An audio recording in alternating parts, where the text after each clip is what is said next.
At the cinemas right now, one of the most respected and beloved filmmakers just released a film that is sure to be an all-time classic and change cinema forever. I'm talking, of course, about Minions and Monsters.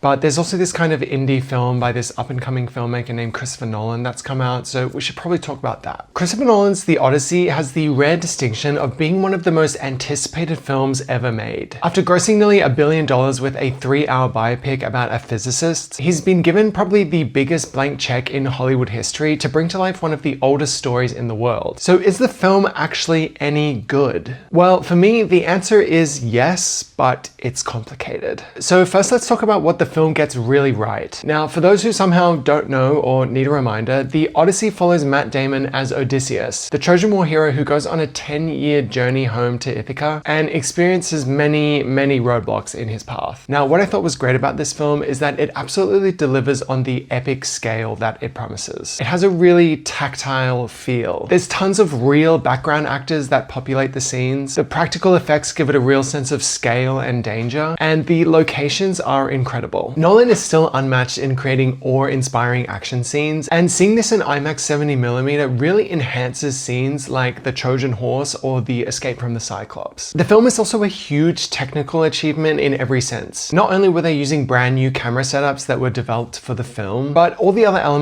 like the score, the editing, and the costume design all work really well to immerse you into this story. Although I will just say one tiny little nitpick, and I hate to even say it, some of this movie is out of focus. Like, there's no other way to say that. Some of it is just out of focus. And I know that focus can be extremely hard on these IMAX cameras. Like, the depth of field is extremely shallow, and they're working with camera technology that's literally been invented for this film for the first time.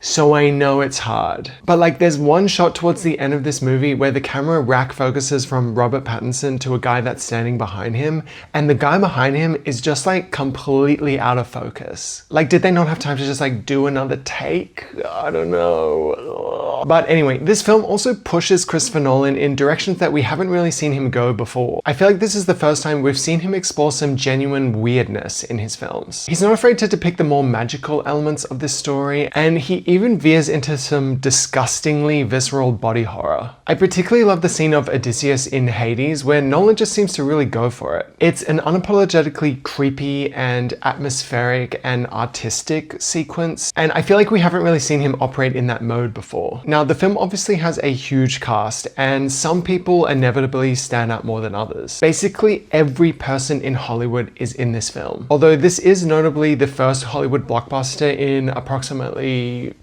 50 years that hasn't starred Pedro Pascal. But anyway, with a cast this big, some people stand out more than others. Anne Hathaway absolutely runs away with the movie in every scene that she's in, and Samantha Morton manages to be friendly and vulnerable and creepy and scary all at the same time. Elliot Page and Lupita Nyong'o both make a distinct impression despite having very little screen time, and Robert Pattinson is great at menacing poor little Tom Holland. Now, we'll get to Matt Damon, but the only thing I have to say about anyone else in the cast is that Mia Goth's accent in this movie was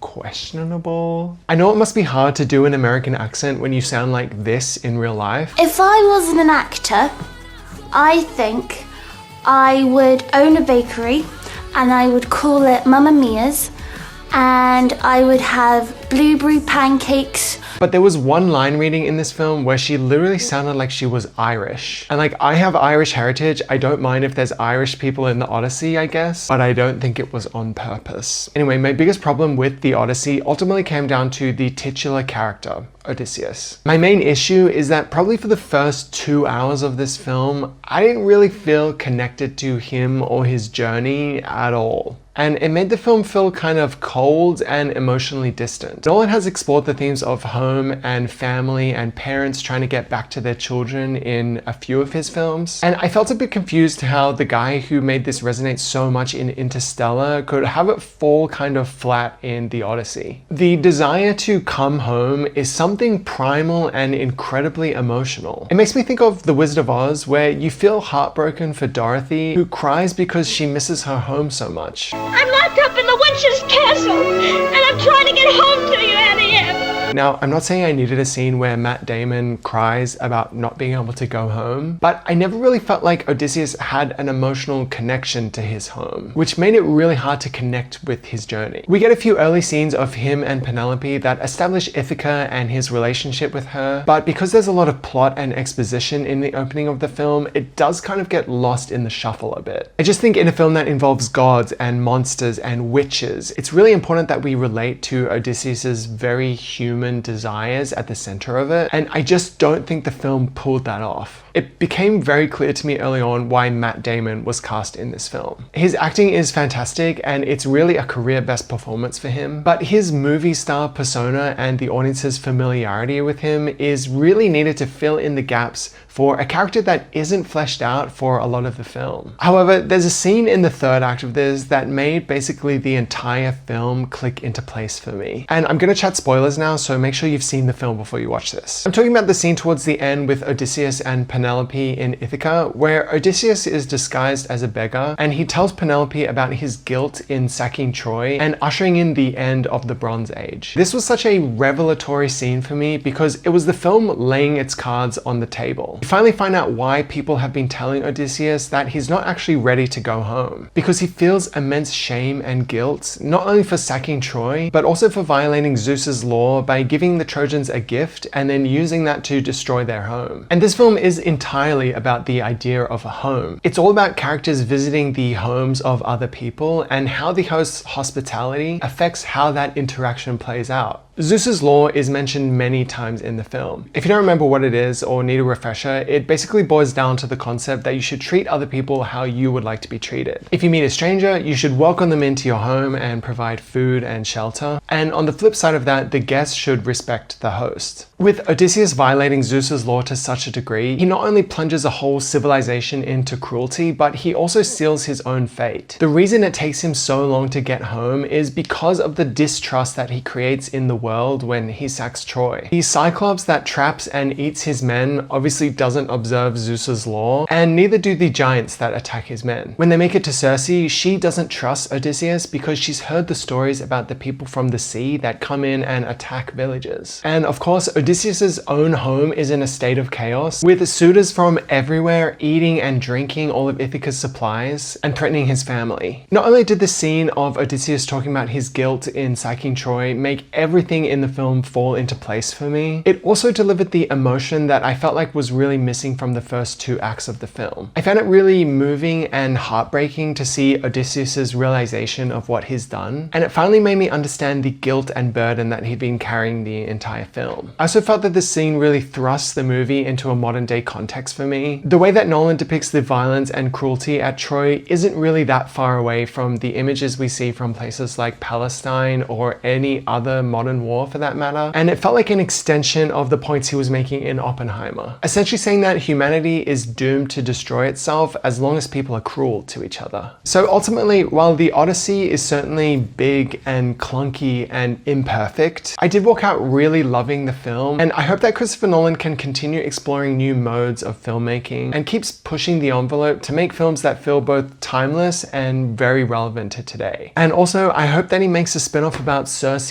turning more people into pigs, because that was awesome. Hey, maybe they could call it Babe, Pig in Ithaca or something like that. If you enjoyed the video, please subscribe, leave a comment, let me know what you thought of the Odyssey, and thank you so much for watching. Bye!